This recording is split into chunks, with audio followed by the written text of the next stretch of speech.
আসসালামু আলাইকুম রহমতুল্লাহ। প্রিয় শিক্ষার্থী বন্ধুরা, আশা করি সবাই ভালো আছো। আজকের এই ক্লাসে আসার জন্য এবং ভিডিওটি দেখার জন্য তোমাদের সবাইকে স্বাগত, শুভেচ্ছা, অভিনন্দন জানাচ্ছি।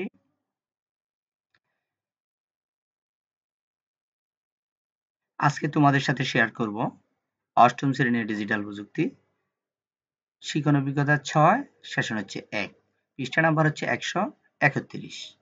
তো শিখন অভিজ্ঞতা এশিয়া প্রশান্ত মহাসাগরীয় পরিমণ্ডলে ডিজিটাল প্রযুক্তি, আর সেশন হচ্ছে প্রাতিষ্ঠানিক যোগাযোগ। সেটা তোমাদের ডিজিটাল প্রযুক্তি বইয়ের 131 পৃষ্ঠায় রয়েছে। খুবই চমৎকারভাবে আজকের এই পৃষ্ঠাটি সমাধান করে তোমাদেরকে দেখাবো। আশা করি এই ভিডিওটি শেষ পর্যন্ত দেখবে। আগামী সেশনের প্রস্তুতি। আগামী সেশনে আমরা আন্তর্জাতিক পর্যায়ে প্রাতিষ্ঠানিক যোগাযোগের ক্ষেত্রে কি শিষ্টাচার মেনে চলতে হয় তা জানব।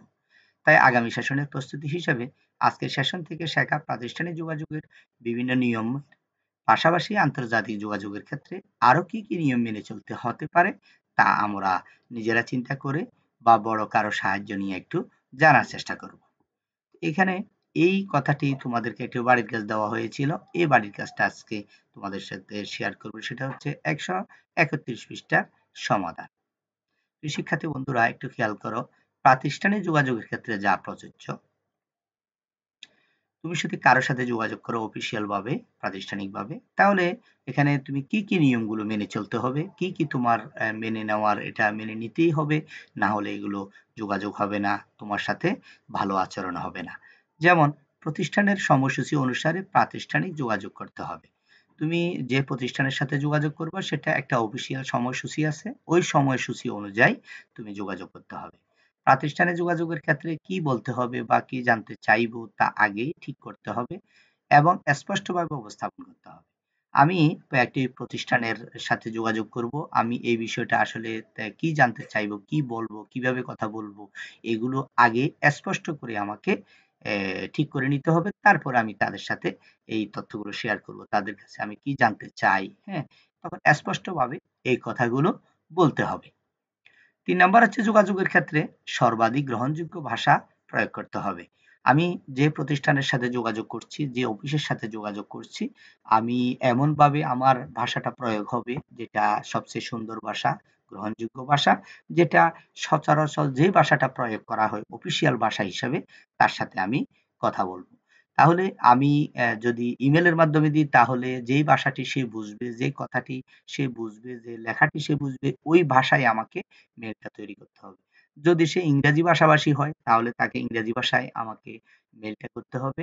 যদি ইংরেজি ভাষা সে বুঝে, আমি যদি ইংরেজি ভাষায় কথা বলতে পারি, তাহলে আমি ইংরেজি দিয়ে তার সাথে কথা বলব।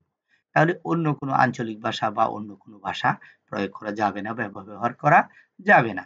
অহেতুক কোনো কথা বলা যাবে না। প্রয়োজনীয় যেটা আমার অফিসিয়াল প্রয়োজনীয় কথা, যেটা আমার অফিসের প্রয়োজন, আমার যে জন্য আমি তাকে কল করছি, যে জন্য তার সাথে আমি যোগাযোগ করছি, এটা ছাড়া আর বাড়তি অপ্রয়োজনীয় কোনো কথা বলা যাবে না। যোগাযোগের ক্ষেত্রে অবশ্যই সম্মানের সাথে কথা বলতে হবে। আমরা যার সাথে কথা বলবো, যাকে উদ্দেশ্য করে কথা বলবো, যাকে আমরা মেইল করব, যাকে আমি মেসেজ করব, অবশ্যই তাকে সম্মানসূচক, সম্মান করেই কথা বলতে হবে। আন্তর্জাতিক যোগাযোগের ক্ষেত্রে যা প্রযোজ্য। আমরা এতক্ষণ জানলাম হচ্ছে প্রাতিষ্ঠানিক যোগাযোগ, যেটা একটা অফিসের সাথে, একটা স্কুলের সাথে, একটা প্রতিষ্ঠানের সাথে কিভাবে আমরা যোগাযোগ করতে পারি, কিভাবে কথা বলতে পারি, এটার ক্ষেত্রে কি প্রযোজ্য। এখন জানবো হচ্ছে আন্তর্জাতিকভাবে আমি বাংলাদেশী হয়ে বিদেশে কারো সাথে আমি যদি যোগাযোগ করতে চাই, আমি যদি ভারতের কারো সাথে যোগাযোগ করতে চাই, আমি যদি আমেরিকার কারো সাথে যোগাযোগ করতে চাই আন্তর্জাতিক পরিমণ্ডলে, তাহলে আমার কি প্রয়োজন, কি কাজ করতে হবে, কি করতে হবে না। ঠিক আছে? এখন ১ নম্বরে জানবো হচ্ছে আন্তর্জাতিক সময় বিষয়ে ধারণা থাকতে হবে। আমি তোমার আমেরিকাতে কথা বলবো, আমেরিকাতে কল দিব এবং আমেরিকাতে যোগাযোগ করব। তাহলে ওখানের সময়ের সাথে আমার সময়সূচি মিল থাকতে হবে বা আমাকে এই বিষয়টা খেয়াল রাখতে হবে। আমাদের দেশের সকাল ৯ টা, কিন্তু ওদের দেশে সকাল ৯ টা নয়। এই বিষয়টা আমাকে জানতে হবে। আন্তর্জাতিক সময় অনুসারে যোগাযোগ করতে হবে। আন্তর্জাতিক সময় যখনই আমাদের দেশের ১০ টা, ওদের দেশে কত অফিস টাইম হবে, কয়টা বাজে ওদের অফিস টাইম হবে, ওই হিসাবে আমাকে যোগাযোগ করতে হবে। কেমন? তারপরে হচ্ছে আন্তর্জাতিক পর্যায়ে যে হিসাবে সম্বোধন করা হয়, অর্থাৎ সেই কালচার অনুসারে সম্বোধন করতে হবে। তাহলে আন্তর্জাতিকভাবে যে আমরা কারো কাছে একটা চিঠি লিখি, কারো সাথে কথা বলি, হ্যাঁ? ওখানের একটা ভাষা আছে।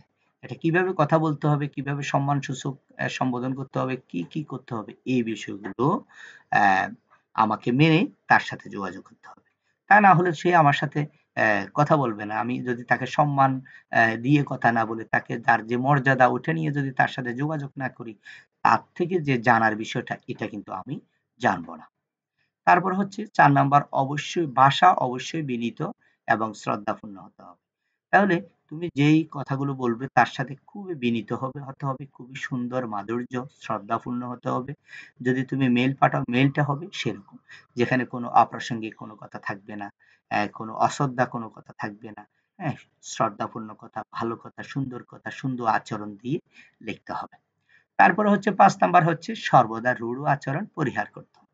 কখনো আক্রমণাত্মক কথা বলা যাবে না, কখনো খারাপ মন্তব্য করা যাবে না, কখনো মাথা গরম করা যাবে না, কোনো বাজে কমেন্ট বা বাজে ব্যবহার করা যাবে না, যেটা শুনতে খারাপ লাগে।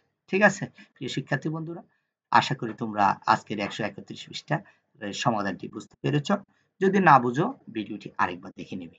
তো তোমরা যারা নতুন এসেছো অবশ্যই চ্যানেলটি সাবস্ক্রাইব করে রাখবে, পাশে থাকা বেল আইকনটা ক্লিক করে রাখবে। আর কেমন লেগেছে আজকের ক্লাসটি? একটু কষ্ট হলেও একটা লাইক এবং একটা কমেন্টস করে দিও। তাহলে আমি উৎসাহিত হব নতুন ক্লাসগুলো তোমাদের জন্য তৈরি করতে। তো ভালো থাকো সবাই, সুস্থ থাকো। আসসালামু আলাইকুম ওয়া রাহমাতুল্লাহ।